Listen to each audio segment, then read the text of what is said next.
साथ खुद की जो आइडेंटिटी है जब तक वो पता नहीं पड़ती तब तक बोध नहीं होता, ऐसा मैंने पढ़ा है आदिशंकराचार्य। भक्ति से बोध इसलिए नहीं होता क्योंकि भक्ति तो कर्म है, भक्ति कर्म है। तो कर्म से तो कर्म ही मिलेगा दूसरा, बराबर है ना। कर्म से ज्ञान नहीं हो सकता, कर्म से ज्ञान नहीं हो सकता। ज्ञान के लिए तो बुद्धि चाहिए, कर्म के लिए तो अपने कर्मेंद्रिय करते हैं, है ना। तो इसलिए भगवान शंकराचार्य ने उपनिषदों में भी और गीता भाष्य में भी, विशेषकर तीसरे अध्याय के भाष्य में, उस दिन हम पढ़ भी रहे थे ना, अपन डरुशी नहीं कहते मागोला अपन वाच होतो अपन। तो कर्म का और ज्ञान का जो है वो बताया है, समुच्चय नहीं है, नहीं हो सकता करके। कर्म कर्म की जगह, कर्म से ज्ञान की प्राप्ति नहीं है, क्योंकि ज्ञानी तो कर्म से अलग हो जाता है, ये स्पष्ट रूप से बताया। क्यों नहीं हो सकता है कर्म से? क्योंकि कर्म का फल जो है वह ज्ञान हो नहीं सकता। कर्म का फल जो है तो और दूसरा कोई कर्म ही हो सकता है। तो इसीलिए भक्ति को कर्म मानने की वजह से, क्योंकि भक्ति में क्या क्या है, उसका प्रोसेस क्या क्या है, उसमें जो है पूजा करना, अर्चन करना, बराबर। जो नवविधा भक्ति है वो क्या है, नवविधा क्या क्या है पूजन, वो मेरे को अभी याद नहीं है सब वो चीज़ें। उसमें प्रोसेस है, रिचुअल्स उसमें नवविधा भक्ति में नो प्रोसेस है। तो वह सब भक्ति करने के लिए आपको आपके पंचेंद्रिय का, पंच ज्ञानेंद्रियों का और पंच ज्ञानेंद्रियों का उपयोग करना ही पड़ेगा उसके, बराबर। और जब हम ज्ञान की साधना करते हैं तो बुद्धि से ही करते हैं, तर्क से ही करते हैं, बराबर है ना। तो उसमें कोई हमको इसका उपयोग नहीं होता है, 5 और 5 10 इंद्रियों का उपयोग उसमें नहीं होता है उस साधना में। अब ये उसमें और भगवत गीता में भी बड़े ही क्लियरली लिखा हुआ है, जैसे मैं बार बार 1000 बार बोलता हूँ तो उन्होंने बताया कि ये 2 अलग अलग निष्ठा है, सांख्य निष्ठा अलग है और कर्मयोग की निष्ठा अलग है करके भगवान ने तीसरे अध्याय में, तीसरे श्लोक में बताया है ना। हाँ, तो ऐसा नहीं होता। अब देखो, और आपको इसके ऊपर और जो स्पष्ट राय अगर चाहिए आपको विद्वानों की, तो आप पंचादशी पढ़ सकते हैं, विद्यारण्य स्वामी जी। हाँ, तो अवेलेबल है उसके ऊपर, अपने क्या नेट के ऊपर अवेलेबल है वो। पंचादशी में बड़े ही क्लियर बता दिया है योग के बारे में और भक्ति के बारे में कि उनके फल क्या है।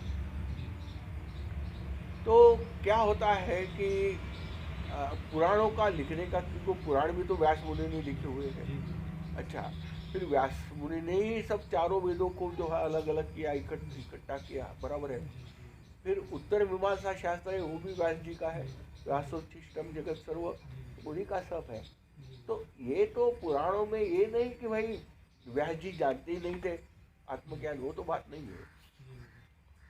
तो कुछ तो ब्रह्मबोध कराने वाले कुछ श्लोक भी ऐसा है भागवत में भी और पुराणों में भी है, पर ज़्यादातर उन्होंने अधिकता है वह उसी पर दी हुई है, भक्ति पर ही दी हुई है अधिकता जो, मतलब उनकी कथानक, उनका महात्म जो है, जो देवताओं का ये मंडन, महात्मा क्या बोलते हैं, महिमा मंडन है ना, उसी पर ज़्यादा जोर दिया हुआ है।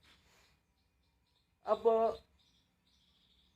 इसलिए दिया गया हुआ है कि देखो, यह ज्ञान योग जो है सबके बस का रोग नहीं है, तो फिर बाकी लोग क्या करेंगे?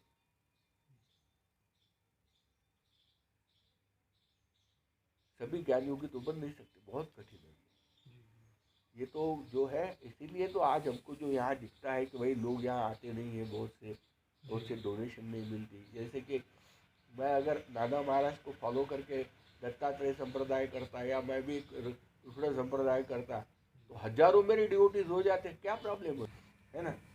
अब मेरे को बताइए कि जिसको बचपने से हाथ पाँव टूटे हैं, अपंग है बचपने से, हैंडीकैप कोई लड़का है, तो क्या वो योग साधना कर सकता है? तो योग किसके लिए है? जो सुदृढ़ शरीर वाले उन्हीं के लिए योग है, बराबर है। अच्छा, तो भक्ति भी वैसे ही, जो भावुक लोग हैं, भावना प्रधान लोग हैं, या भाविक बोलते हैं आप हिंदी में, क्या बोलते हैं? भाविक, भावनात्मक लोग हैं उनको। किंतु यह जो अप्रोच है परमात्मा को जानने, परमात्मा जानने योग्य हो क्योंकि वो ज्ञानमय है।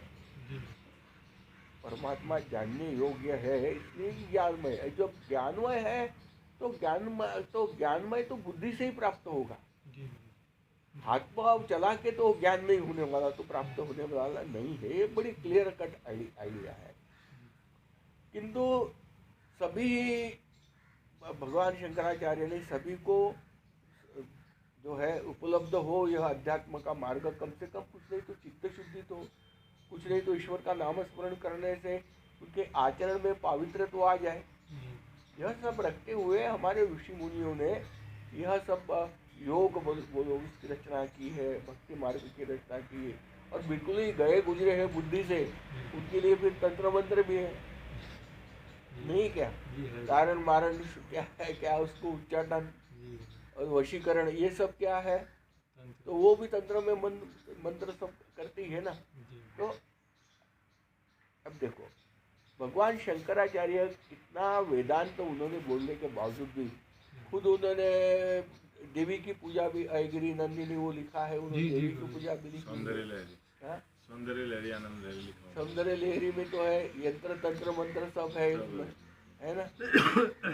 लेकिन गुरुजी सौंदर्य लहरी में जैसे मैं पढ़ रहा था, तो वो संप्रदाय ही आदि शंकराचार्य ने ज्ञान प्राप्ति के लिए बनाया है साधना से, ऐसा मैं पढ़ रहा था। नहीं, उसमें सौंदर्य लहरी में जो है इसलिए कि वह आकृति विज्ञान से संबंधित है। जी गुरुजी, बराबर, तंत्र ही है वो, तंत्र है, मंत्र है, मंत्र होते हैं ना उसमें। तंत्र मंत्र, ये तंत्र यंत्र मंत्र, ये तीनों को समर्पित वो ये है। और इसकी जो है अधिष्ठित देवता है, देवताओं का वर्णन है उसमें, है ना। हाँ, तो उन्होंने हमारे समाज में जो भी प्रकार के जिस कैपेसिटी के लोग हैं, मेंटल कैपेसिटी के और फिजिकल कैपेसिटी के जो लोग हैं, और या एक विशेष मनस्थिति के लोग हैं कि जो बड़े भावुक हो जाते हैं, जैसे लेडीज़ है, तो लेडीज़ के लिए तो अपने काम धंधे सब संभाल के, किचन संभाल के, उनके लिए तो वो भक्ति ही आसान है। उनको ये वैराग्य धारण करना और ज्ञान साधना करना कठिन है। और इसलिए बड़े क्या बोलते हैं, एक कृपालु होकर हमारे ऊपर दया की, हमारे समाज के ऊपर की, हमारे ऋषि मुनियों ने ये सब रास्ते खोल के रखे हैं, है ना। कि और ये भी करके रखे हैं, किसी को गणपति पर अच्छा नहीं लगता कि अरे ये क्या है बाबू, सूंड लगा दी है हट्टी की, तो चलो विष्णु की पूजा करो, बराबर है ना। अरे विष्णु ये तो आदमी है, सब औरत का है भाई, तो चलो देवी की पूजा करो, है ना। देखो, सत्य ये है कि हमारे सभी साधनाओं का,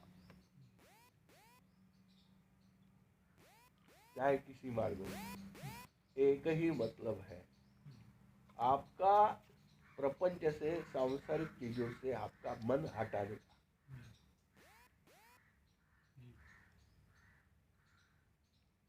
सोचो जरा इसके ऊपर, सत्य है क्या? सत्य है। आपने पंचांग देखा है कभी? देखा है। अब पंचांग में रोज ये तिथि रहती है, बराबर है, ये करण रहता है, यह वार रहता है, बराबर है, और यह योग तिथि करने सब मालूम है ना पंचांग। अब हर दिन का आप देखना, उसमें तो एक एक व्रत रहता है।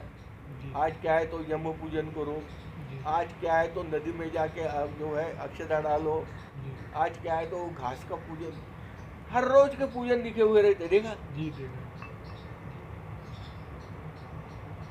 बराबर। आज क्या है तो एकादशी है, आज व्रत करो, आज उपवास करो, बराबर। आज क्या है तो पूर्णिमा है, आज हवन करो। मतलब हमेशा जो है लोगों को बिजी रखा हुआ है। क्यों? क्योंकि उसका मन हमेशा जो वासना में रहता है, जी बराबर है ना, जी उस वासना में मन को थोड़ा सा डाइवर्ट करने के लिए, ईश्वर की तरफ लाने के लिए यह सब व्रत जो है उनको दिए दिए हुए हैं, ताकि उसमें से उनको एक दिन जिज्ञासा जागृत हो। जी भक्ति जिज्ञासा के लिए है, जी चित्त शुद्धि और चित्त शुद्धि से जिज्ञासा, जी। योग भी उसी के लिए है। हाँ। समाधि लगने से, जैसे काष्ठ समाधि लगने से ज्ञान हो जाएगा क्या? नहीं गुरुजी, लेकिन जैसे मतलब मैंने जितना जाना है हाँ तो उसमें हाँ हाँ हाँ, बोलो। तो उसमें गुरुजी लक्ष्य होता है, उसी में ज्ञान प्रकट होता है। तो योग का भी तो लक्ष्य यही होता है गुरुजी, ये निर्विकल्प समाधि जो ज्ञान की है। नहीं नहीं, कल वो किताब लाई, वो ला बताओ मेरे को, वो जो गजानन पंच पंच गजानन है ना, पंचाध्यायी बोला।